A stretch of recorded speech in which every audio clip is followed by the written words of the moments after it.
Buenos días y feliz sábado para todos.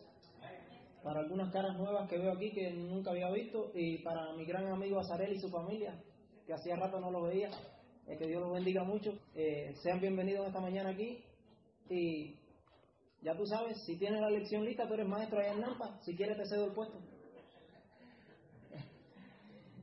¿Sí o sí? Bueno, antes de empezar, yo quisiera tener unas palabras de oración breve. Vamos a orar un momentito. Bondadoso y amante Padre Celestial, gracias te doy, Señor, por tus bendiciones. Acompáñanos de manera especial en esta hora, y no solo en esta hora, sino en todo momento del día, de nuestra vida, y no solo de nuestra vida, sino de la vida de cada hijo tuyo donde quiera que se encuentre. Bendice, Señor, de forma especial la escuela sabática de tu pueblo que se reúne en todo el mundo en este momento. Sé con cada lección, y no solo con cada lección de escuela sabática, Señor, sino con cada uno de nosotros donde quiera que estemos, Señor, que podamos entender cuál es tu palabra, cómo es tu palabra y cuál es el mensaje que tú tienes especial para cada uno de nosotros a través de tu palabra. Gracias por tu misericordia, gracias por tu perdón, gracias por tu amor y gracias sobre todas las cosas, Señor, porque tú estás al control de la historia. En el santo nombre de Jesús y por la inspiración de tu Espíritu Santo Consolador, te lo pedimos todo y te damos las gracias. Amén. La lección de esta semana, miren, el pastor Chazarreta va a predicar hoy. Yo no quiero que haya otro sermón aquí, porque muchas veces nos acostumbramos que sea el maestro el que hable y hable y hable y nadie habla.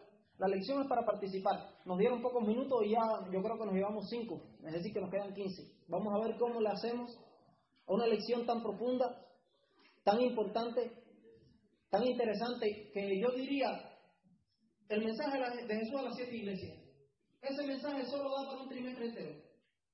El mensaje a las 7 iglesias. Imagínense tratarlo en una sola lección. Y aquí, en esta no se vincula los sellos. Los sellos, después viene la lección del capítulo 4 y 5, que es la adoración celestial, y después el capítulo 6 de Apocalipsis, que es el que habla de los sellos, es la lección de los sellos. Pero a mí nunca me ha gustado presentar el tema de las 7 iglesias desvinculado a los 7 sellos. Cada vez que se presenta el tema de las 7 iglesias debe ser vinculado al mensaje de los 7 sellos, porque es un mensaje totalmente paralelo. El mensaje de la primera iglesia tiene que ver con el mensaje del primer sello. El mensaje de la segunda iglesia tiene que ver con el mensaje del segundo sello, así sucesivamente. Son mensajes paralelos.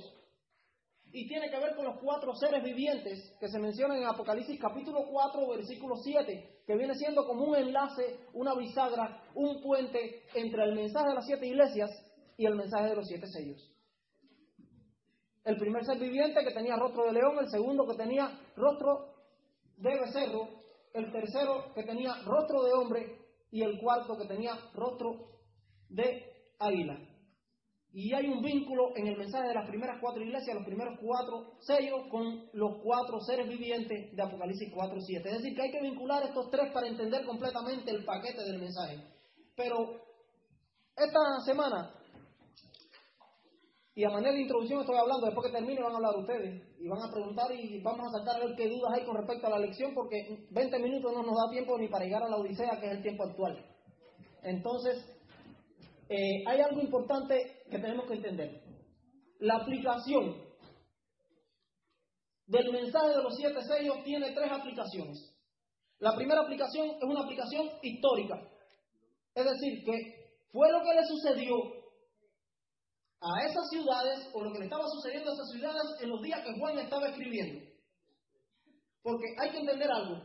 En Asia no solo habían 7 iglesias a las que Juan le escribe. Allí estaba Troas, estaba Mileto. Por cierto, Mileto estaba más cerca de la isla de Patmos, donde Juan estaba, que lo que estaba Éfeso, que es la primera iglesia que él menciona, y las demás. Mileto estaba más cerca, y Mileto era un centro neurálgico importante del cristianismo en la región de Asia en aquellos días. Estaba Troas, Mileto, habían otras más, pero resulta ser que estas 7 iglesias estaban viviendo características que eran muy apropiadas para las otras aplicaciones que tiene el mensaje de las 7 iglesias. Era un mensaje histórico porque históricamente le estaba pasando esas cosas que se mencionan allí. El segundo mensaje es un mensaje de aplicación universal espiritual. Es decir, que el mensaje de Éfeso nos sirve a nosotros que somos el periodo final de la historia de la iglesia. A cualquier época de la historia del cristianismo, desde los días de la ascensión de Cristo hasta el tiempo del fin, cualquier mensaje de las 7 iglesias le sirve como una aplicación universal espiritual cada consejo. Un ejemplo, el mensaje de Éfeso, algo característico allí: has perdido tu primer amor. ¿Cuántos de los de aquí quizás hemos perdido ese primer amor? ¿Cuántos a través de la historia han perdido su primer amor cuando empezamos en la iglesia? Es decir, que es un mensaje universal que se aplica a todo el mundo. El mensaje de Éfeso, Esmirna, Pérgamo, Tiatira, Sardis, Filadelfia y la Odisea. Se aplica a toda época. A los de la Odisea, que es el periodo final, se le podía aplicar muy bien a la iglesia de Éfeso. Tú dices que eres rico, estás enriquecido, pero tú eres un pobre, desventurado, pobre, ciego, desnudo. Se le podía aplicar al periodo de Éfeso igual. Es decir, que cada periodo de cada iglesia, el mensaje de cada iglesia se puede aplicar universalmente a la iglesia de Dios a través de los 7 periodos de la historia de la iglesia. Y el otro, en este caso, es un mensaje profético, que es el esencialmente importante.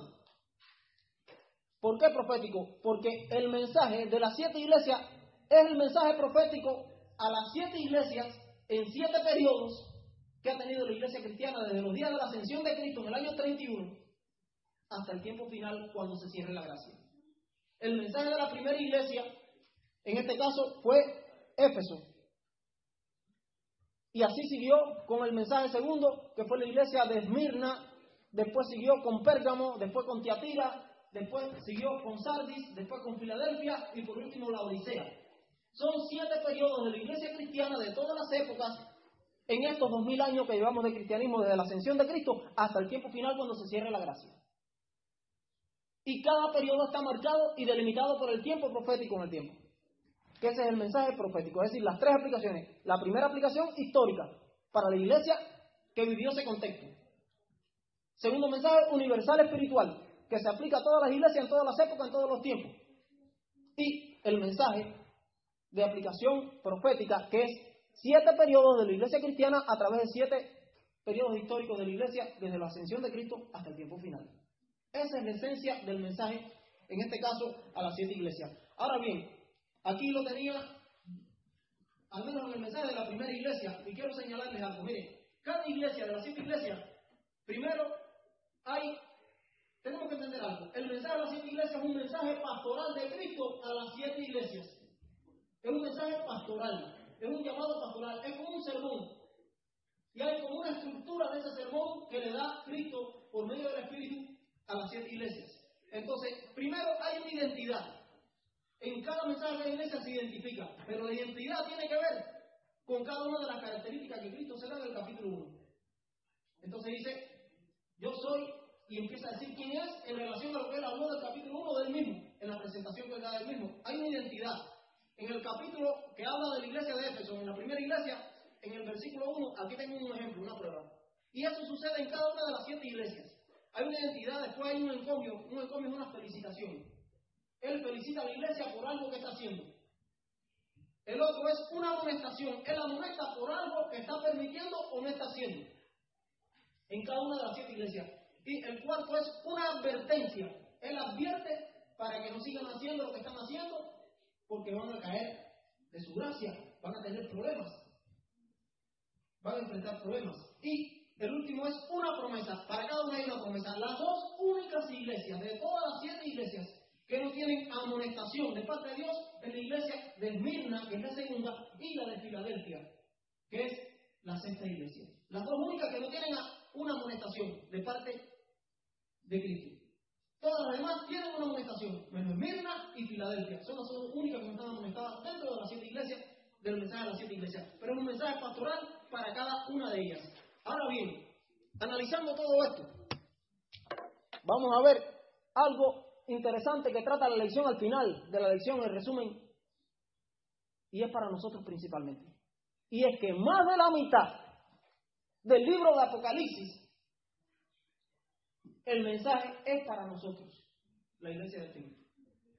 Fíjense, si vamos al mensaje de las 7 iglesias, la 7ª iglesia se refiere a nosotros, la iglesia del tiempo al fin. La iglesia de la Odisea la componemos nosotros. El periodo de 1844, que comenzó el juicio investigador de los cielos, hasta el tiempo final, cuando se cierre la gracia, es el periodo de la Odisea.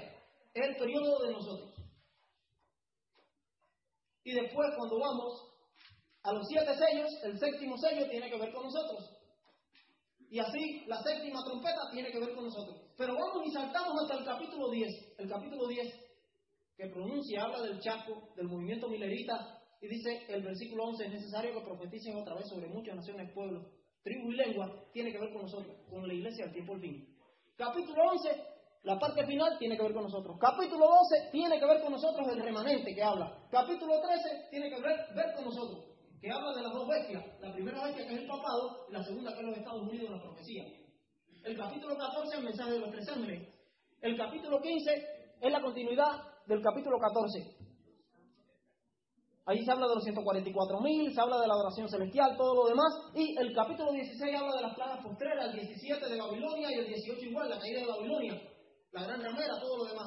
Capítulo 19, el ángel que diga Cristo en el caballo blanco, su segunda venida. Y ya el capítulo 20, 21 y 22 es general para todas las iglesias de todos los tiempos. Porque el 20 habla del milenio y el milenio tiene que ver con todo en el tiempo final, cuando todos los redimidos estén y regresemos a la tierra de nuevo y suceda los eventos finales. Capítulo 21 y 22 ya habla de la nueva tierra, los nuevos cielos, toda la creación nueva. Pero si contamos, son 10 capítulos completamente que tienen que ver con nosotros, que es casi el 50% ahí, porque Apocalipsis tiene 22 capítulos, la mitad 22 es 11, son 10, pero si le sacamos al capítulo 1, 2 y 3, el mensaje que hay para nosotros, más de la mitad del mensaje de Apocalipsis es para nosotros. Entonces, ¿qué importancia tiene que ver con nosotros, para la iglesia de nosotros, el mensaje de Apocalipsis y las 7 iglesias? Entonces, ahora se la dejo a ustedes, algo que decir, algo que aportar. El tiempo sé que, ¿cuánto queda de tiempo? 5 minutos, así que imagínense. Así que el que quiera, tenga alguna duda de la lección de la semana, algo que comentar, algo que argumentar, decir, es la oportunidad. Azarel, te veo con ganas de hablar. Buenos días, hermano. Sí, con respecto a la lección, algo que me sorprende, o sea, de las promesas de Jesús que da a cada iglesia, con la primera iglesia le da una promesa, la segunda recibe dos, la tercera tres, la cuarta cuatro y la quinta cinco, pero la última iglesia recibe la mayor de todas, y es que le ofrece sentarse en su trono con él. Así que yo me quedo con eso, porque Dios nos, así como ve en cada iglesia que hay dificultades, Él da la solución. Él da la solución para salir de esas dificultades que está pasando cada iglesia. Así que la última iglesia, como la Odisea, nos recomienda que compremos oro refinado en fuego, y las vestiduras blancas, y también el colibrí. Así que nosotros necesitamos acudir a Cristo, y para que tengamos ese primer amor, y le damos gracias a Dios porque Él está dispuesto, porque Él está a la puerta. Amén. Y esa es la promesa que ha dado, que entre más el pecado abundó, sobreabundó más la gracia. Amén. ¿Alguien más? ¿Hablen? Sí, Marcos. Sí, la iglesia de Filadelfia, que es la 6, dice que el primer y segundo despertar, dice que es un lapso del año 1740 a 1844, y esto se dio en la Gran Bretaña y Norteamérica. Entonces, por eso vemos cómo la inmigración de allá, ese país habla inglés, pero es porque ahí, en ese lapso de tiempo, ocurrió eso. Entonces, nosotros lo que nos insta es seguir estudiando, y como dijo Azarel, la de la Odisea, es el tiempo que estamos, el tiempo actual, y realmente, si estamos tibios, realmente no estamos haciendo nada. Tenemos que definirnos qué es lo que vamos a hacer. Amén. ¿Alguien más? ¿Están libres para hablar? Ya deben quedar 2 minutos de los 5 que dijeron que quedaban. Ahorita empieza la musiquita. Así que, ¿alguien? ¿Alguien más? Es obvio, me están mirando con ganas de decir algo. ¿Sí o sí?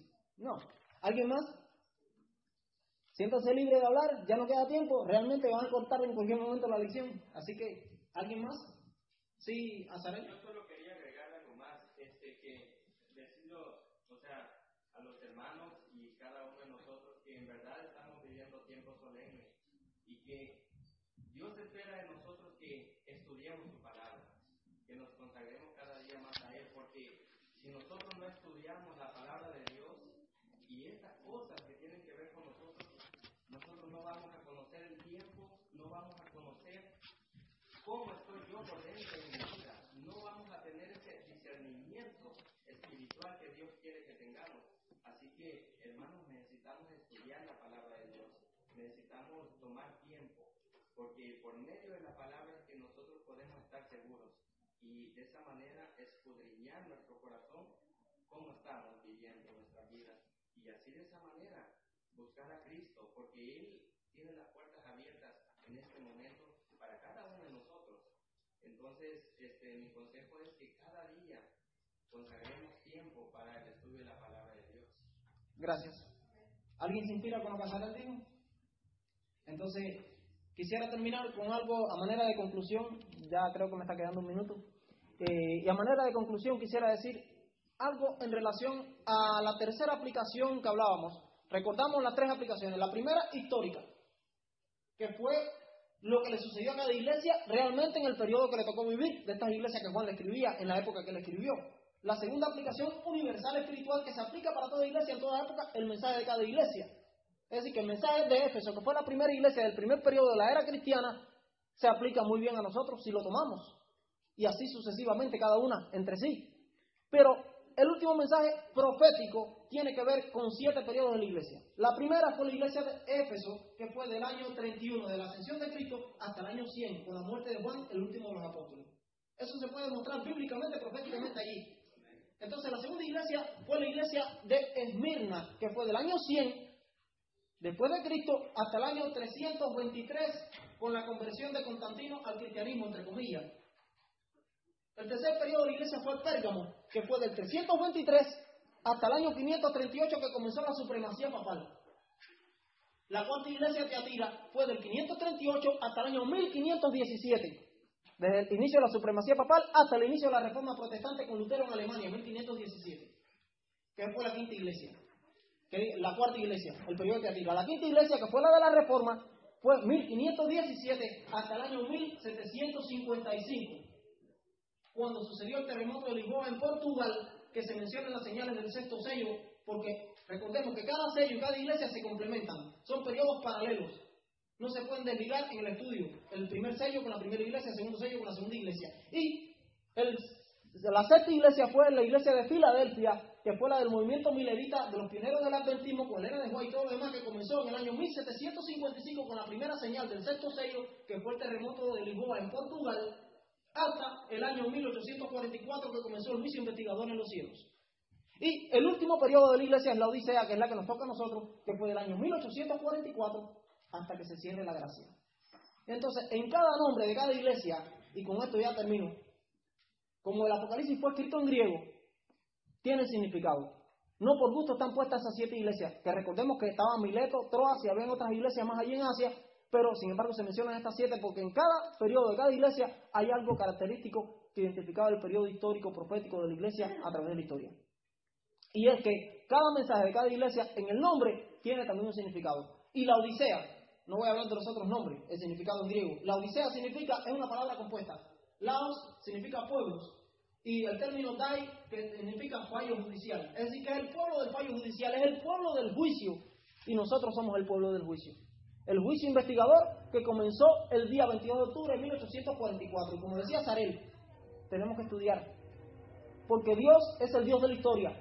Y Dios nos ha revelado estas cosas para que las estudiemos. Las cosas secretas pertenecen a Él, pero las reveladas son para nosotros. Y Apocalipsis es revelación. Y muchos dicen, no lo entiendo, es un libro difícil, complicado. Eso le estamos diciendo mentiroso a Dios si decimos eso. Apocalipsis no es complicado ni es misterioso. Es una revelación. Aún más en el hecho de que hayan mantenido el término Apocalipsis en nuestras versiones, el Apocalipsis de San Juan, que no es ni de San Juan. El Apocalipsis es de Jesucristo. Es la revelación de Jesucristo. Deberían traducirlo así como la revelación de Jesucristo, claro. Porque Apocalipsis queda como en el halo del misterio. El Apocalipsis es una palabra que significa algo medio enredado para uno porque es una transliteración del griego al español. Pero sin embargo es la revelación. Las cosas reveladas son para nosotros. Tenemos que entender lo revelado, tenemos que estudiarlo, y si no, estamos completamente en contra de lo que Dios nos está diciendo. Entonces estamos obligados a estudiar, a entender, porque dice Apocalipsis 1:3, y con esto termino: bienaventurado el que lee, y los que oyen y guardan las palabras de la profecía de este libro, porque el tiempo está cerca. Hay una bienaventuranza. Una bienaventuranza en griego significa la palabra Macarios, que significa dichoso, feliz, 7 veces. La plenitud de la felicidad. Hay una bendición, y Apocalipsis tiene 7 bendiciones. Esta es la primera de las 7 bendiciones que tiene el libro de Apocalipsis. Y dice: bienaventurado el que lee, el que oye, o los que oyen y los que guardan la profecía de este libro, porque el tiempo está cerca. Entonces, el que no la lee, los que no la oyen, los que no guardan las cosas escritas allí y no la entienden, entonces no son bienaventurados. Por tanto, para ser bienaventurados tenemos que entender, leer, guardar y enseñarle a otros lo que Dios nos ha revelado. Que Dios nos bendiga y Que no nos quedemos estudiando un solo día la lección, ni 2 días. ¿Por qué no estudiamos aunque sea 4 días la lección? Que es más de la mitad. Porque muchas veces cuando pregunto, ¿cuánto estudiaron un día? 1, 2. ¿Cuánto estudiaron 2 días? Nadie levanta la mano. ¿Qué está pasando? La Biblia es para estudiarla. ¿Se está gastando papel? ¿Se está gastando recursos? ¿Se nos está regalando el folleto? Sí. Y al final todo el trimestre sin usar, sin leer, sin estudiar, por gusto. Dios nos va a pedir cuenta por eso. Y no es una amenaza, se lo estoy diciendo en serio. Así que ya ustedes saben, estudiemos, comprendamos y no digamos que no entendemos. Hay bastantes recursos, tenemos bastantes recursos y más en este país para saber, investigar y buscar y para entender lo que Dios quiere de nosotros. Que Dios nos bendiga y preparémonos para el encuentro con nuestro Dios.